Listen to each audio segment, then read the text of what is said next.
Logan Paul hantam CM Punk pakai brass knuckles. Rey Mysterio return hajar anaknya yang nakal. Nikki Bella masih terus kalah. Dan masih banyak lagi. Selamat datang di Extra Raw, di mana kita akan nge-recap dan nge-review episode Raw hari ini tanggal 4 November 2025. Raw hari ini dibuka sama CM Punk. Sang World Heavyweight Champion yang baru langsung muncul kering disambut dengan sorakan heboh dari penonton. Punk ngingetin semua orang kenapa dia dijuluki the best in the world. Dia bilang dia nggak datang buat cari teman atau pujian. Dia datang buat berantem, buat ngebela gelarnya dan buktiin kalau dia masih raja di tempat ini. Tapi belum sempat mic-nya dingin, Logan Paul masuk ke arena. Si Logan ngomong kalau dia tuh Ferrari-nya WWE, sementara Punk cuma mobil Civic bekas.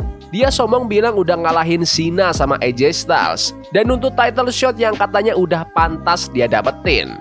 Penonton jelas gak setuju, Punk juga enggak, tapi tiba-tiba muncul Paul Heyman dengan Bron Breakker dan Bronson Reed.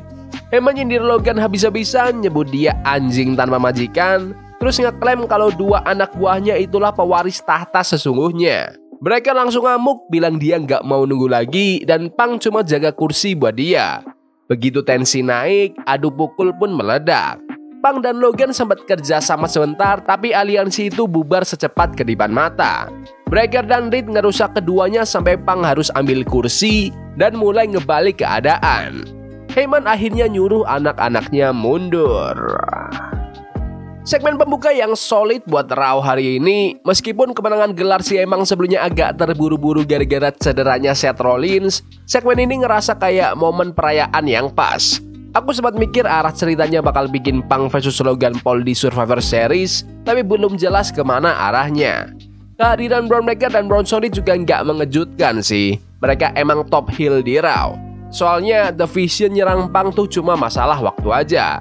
Bakal seru ngeliat siapa challenger pertama Punk nanti, dan semoga mereka nggak bikin Logan Paul jadi babyface cuma gara-gara dia bantuin Punk. Logan tuh lahir buat jadi heel dan dia jago banget di peran itu. Lanjut ke pertandingan pertama di Raw hari ini. Stephanie McMahon dan Nikki Bella melawan The Judgment Day, Roxanne Perez dan Raquel Rodriguez. McMahon tampil tajam di awal, tapi Perez dan Raquel pakai chemistry mereka buat ngontrol tempo match. Menjelang akhir, McMahon hantamkan Devil's Kiss. Nikki sempat connect dengan Rack Attack 2.0, tapi Raquel berhasil nyelamatin timnya dan ngebalikin momentum. Roxanne akhirnya bisa kasih bantingan Pop Rocks untuk memenangkan pertandingan. Pertandingan yang lumayan seru, ngasih momentum ke tim heel sekaligus bikin tim babyface punya alasan buat comeback nanti. Nikki Bella lagi-lagi kalah dan walau emang kasihan, tapi ini bookingan yang masuk akal. Sang veteran kalah buat ngangkat talenta muda. Mereka juga pasti nggak mau Stephanie McMahon kalah di match kayak gini, makanya Nikki yang dipin. Ada beberapa momen yang agak canggung antara Stephanie McMahon dan Raquel Rodriguez, kayak chemistry-nya belum dapet. Aku sempat mikir Raquel bakal dapat win karena minggu lalu dia sempat stare down sama Vaquer. Jadi aku pikir dia bakal jadi penantang gelar berikutnya. Tapi ya belum jelas arahnya ke sana atau enggak. CM Punk ketemu Jey Uso. Jey nawarin bantuan buat ngelawan The Vision dan siap turun ring bareng sang juara baru. Lanjut ke pertandingan berikutnya antara Penta melawan El Grande Americano. Walaupun Americano main curang dan dibantu keluarganya di ringside, Penta tampil buas banget, nge-counter semua trik kotor Americano. Setelah wasit akhirnya ngusir keluarganya Americano dari area ring, Penta langsung hajar pakai Mexican Destroyer untuk memenangkan pertandingan. Kemenangan yang penting buat Penta setelah kalah di triple threat match perebutan IC title di Saturday Night Main Event. Penonton di arena benar-benar cinta Penta hari ini. El Grande Americano memang bukan orang yang lagi dipush, jadi jelas dia dijadikan korban buat ngebangun Penta lagi. Pertandingannya juga entertaining banget. Terus muncul video dari The Kabuki Warriors. Asuka dan Kairi Sen ngirim pesan dingin ke seluruh divisi wanita, ngingetin kalau mereka udah capek diabaikan. Mereka nyebut nama-nama besar kayak Charlotte Flair, Alexa Bliss, dan Bayley. Janji bakal ngebalas dan nguasain semuanya. Dirty Dominic Mysterio masuk ke ring dan langsung umumin diri sebagai bukan cuma Intercontinental dan Triple A Mega Champion terbaik sepanjang masa, tapi juga luchador terhebat yang pernah ada.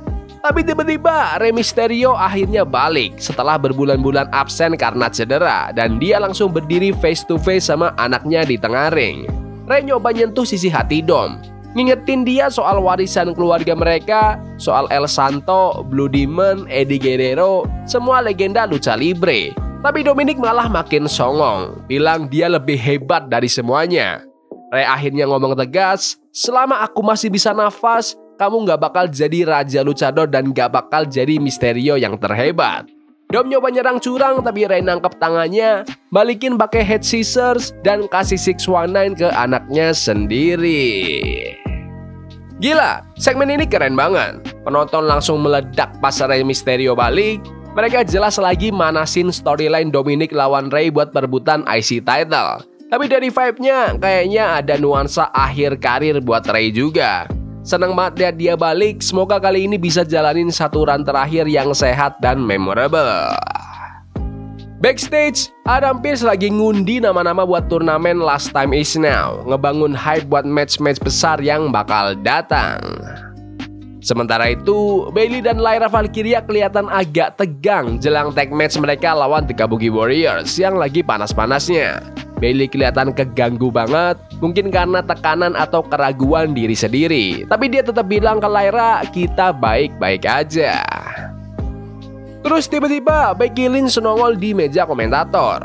The Man langsung ambil mic dan marah besar.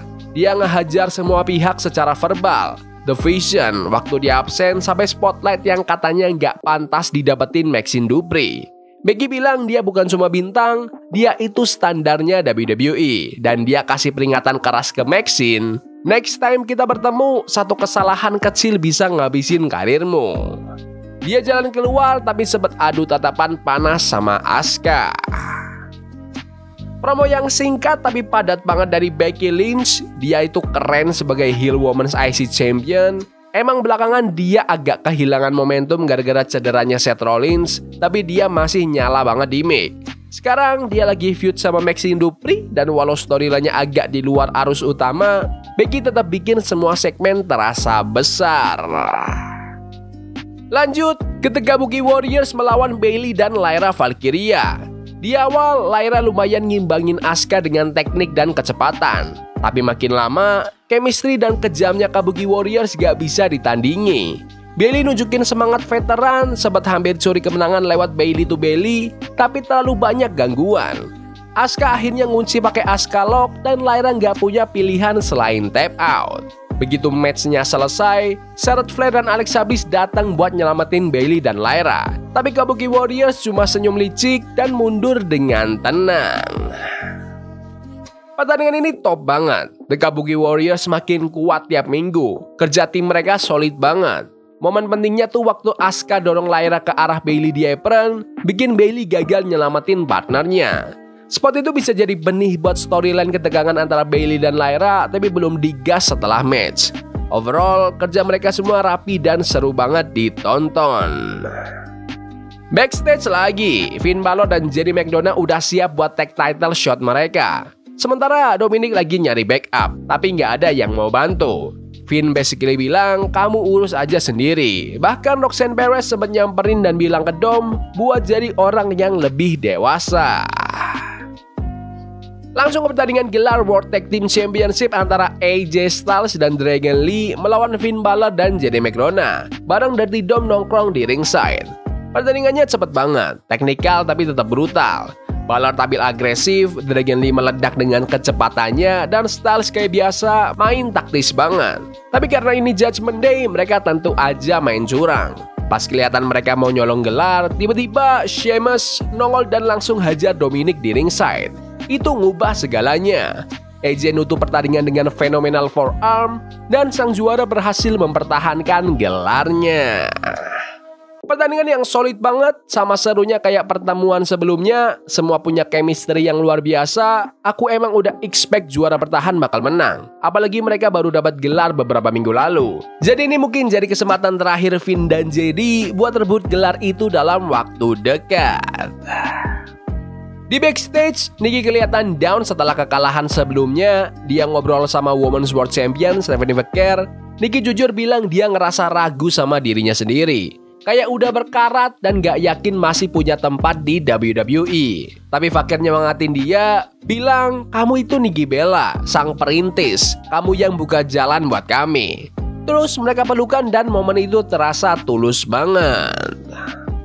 Waktunya main event, CM Punk dan Jey Uso melawan The Vision, Bron Breakker dan Bronson Reed bareng Paul Heyman.